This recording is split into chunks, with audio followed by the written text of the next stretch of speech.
What's up guys, David here and welcome to the Fit Pro Daily. Today is the final day of the week, so as usual it's an overview of everything we've covered this week so far, especially when it comes to business development and business growth. But before we do dive into the overview, if you haven't already subscribed to the channel just yet, press pause, press subscribe, and then let's dive into today's episode.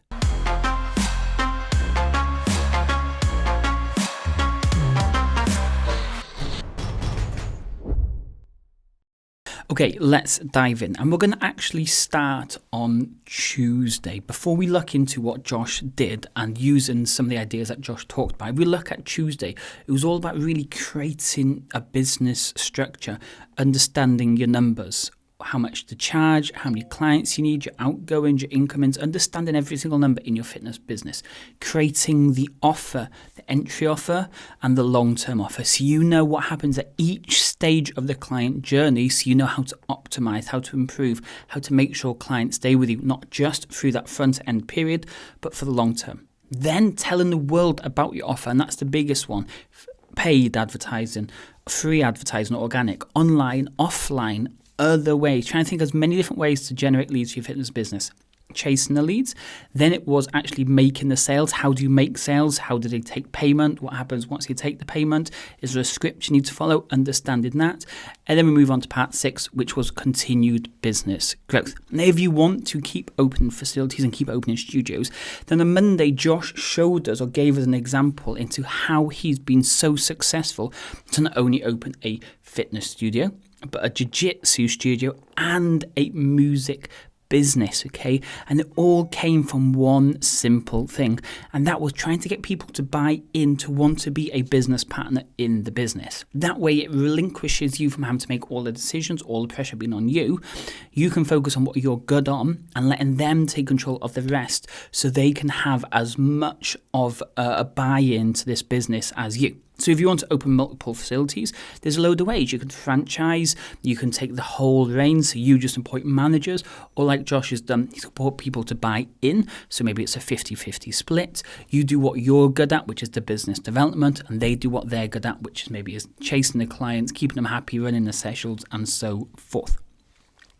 Then we looked at what was working on Wednesday, okay? And this is the same with any business going. Businesses don't decide when they wake up that this is what they're going to do with their marketing or with their offers or with their pricing or with anything they do. If you look at Apple, when they're about to bring a new phone out, there's a big, long process before it's been even sold. They need to develop it, they need to create it, they need to start telling the world about it, they need to start making pre-sales, and then they'll have a launch sequence, and then they'll have a launch date. And this needs to be the same for us. Yeah, I know our businesses are way, way, way smaller than these massive companies, but it should be the same. You shouldn't be deciding your Christmas timetable in December. This should be mapped out and planned in October. You shouldn't be planning your January offers at the end of December when Christmas is then, everything's a bit of a mess. Those need to be again decided in October, maybe even as far back as September. Your summer months when things go a bit quiet, when all your clients are either at home, they're on holidays, they've got their kids, they've got stuff going on. You can't just decide what we're going to do or offers that we're going to create when it's happening.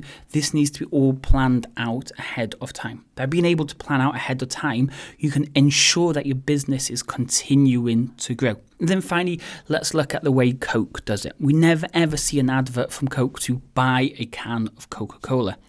Their ads are all about awareness ads, making sure that when you decide, I'm thirsty, I need a drink, and you go into a shop to purchase a drink, the first thing that comes into your mind is, let's have a can of Coke. And this is what we need to do in our fitness business. We don't need to spend a vast amount of money on it like they do. We can even spend £1 to £2 every day on this. And all you want to do is be putting out fresh, good quality content, maybe some success stories, maybe tips and tricks, maybe the insights into your fitness business. So when people are moving through the buyer's journey, they've started to know a little bit about what you do. Then they've decided, I need to make a change. Who was it I saw the other day? Your fitness business. They follow it for a bit longer. And when they decide, now I have to make a change, they think of you instantly and they want to reach out and they want to become your clients. So that is an insight of what we've covered this week. If you want to check out anything more in more greater detail, do press pause and go back and check out the rest of this week's video. If not, I will speak to you all next week.